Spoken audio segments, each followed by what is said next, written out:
Secret meeting ने लिखी AAP में फूट की पटकथा।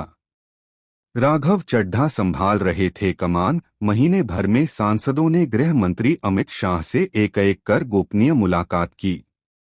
सूत्रों के मुताबिक शाह संग इन बैठकों को बेहद गोपनीय रखा गया। एजेंसी प्रतिदिन अखबार। नई दिल्ली 25 अप्रैल। आम आदमी पार्टी के 10 में से 7 राज्यसभा सांसदों ने बीजेपी से मर्जर के दस्तावेज राज्यसभा चेयरमैन को सौंप दिए।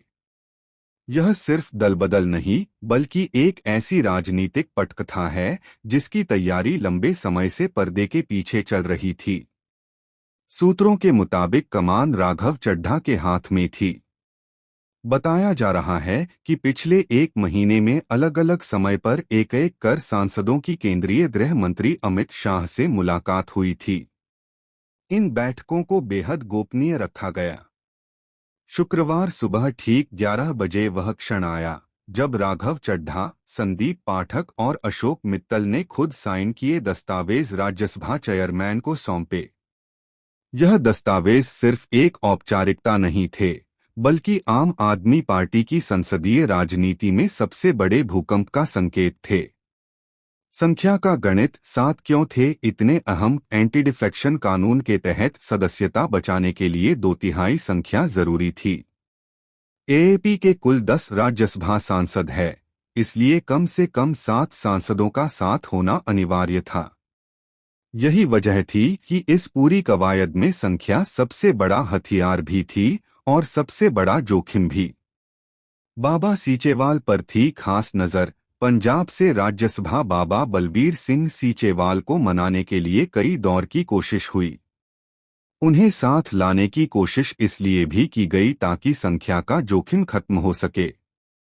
लेकिन तमाम प्रयासों के बावजूद वे पार्टी से बगावत के लिए तैयार नहीं हुए। यही वजह रही कि आखिरी समय तक बेचैनी बनी रही। जब तक 7 सांसदों के साइन पक्के नहीं हो गए तब तक पूरी टीम बेहद सतर्क रही। संदीप पाठक ने पार्टी को चौंकाया। 7 सांसदों में 3 पुराने पार्टी के कार्यकर्ता रहे हैं और 4 उद्योगपति हैं।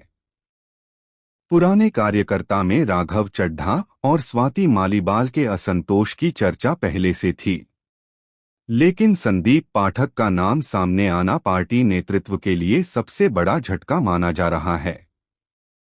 संदीप पाठक दिल्ली चुनाव में संगठन के सबसे अहम चेहरे में थे, लेकिन चुनाव हारने के बाद उन्हें अपेक्षित महत्व नहीं मिला। सूत्र बताते हैं कि इसी दौरान उनकी नाराजगी गहराई गई। कुछ दिन पहले उन्हें बंगला आवंटित हुआ और इसी दौर में उनकी पूर्व बीजेपी अध्यक्ष जेपी नड्डा से मुलाकात भी हुई थी। अशोक मित्तल और ईडी रेड का मोड़। अशोक मित्तल का नाम भी इस कहानी में अहम है। लगभग 10 दिन पहले उनके घर और प्रतिष्ठानों पर ईडी की रेड हुई थी। दिलचस्प बात यह रही कि इससे कुछ दिन पहले ही उन्हें राघव चड्ढा की जगह राज्यसभा में पार्टी का उपनेता बनाया गया था। राजनीतिक गलियारों में इस घटनाक्रम को संयोग से ज्यादा संकेत माना जा रहा है। अब वहीं अशोक मित्तल इस बड़े राजनीतिक बदलाव का हिस्सा बन रहा है। बॉक्स। सूत्रों के मुताबिक दलबदल की ये तैयारी काफी लंबे समय से पर्दे के पीछे चल रही थी। इन बैठकों को बेहद गोपनीय रखा गया। अगले साल पंजाब में विधानसभा चुनाव होने हैं। अब अगर विधायकों में भी फूट पड़ी तो आम आदमी पार्टी के लिए मुश्किल हो सकती है। राघव, संदीप पाठक और अशोक मित्तल ने बीजेपी अध्यक्ष नितिन नवीन से मुलाकात की।